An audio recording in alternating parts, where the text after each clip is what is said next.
My name is S Huk. I'm a team leader on the subframe line on Unit 9. I went from the one line to another line, and then I become a team leader on the subframe line. It is hardest line because we got under pressure to build the basics, but also then finishing off.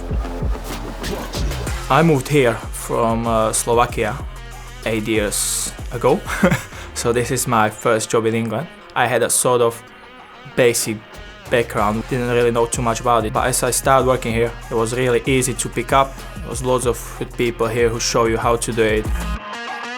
The last 12 months I've been doing apprenticeship for the lean manufacturing. Lots of problem solving, which I kind of enjoy, and hopefully I'm gonna pass that in the next months coming and maybe move forward again.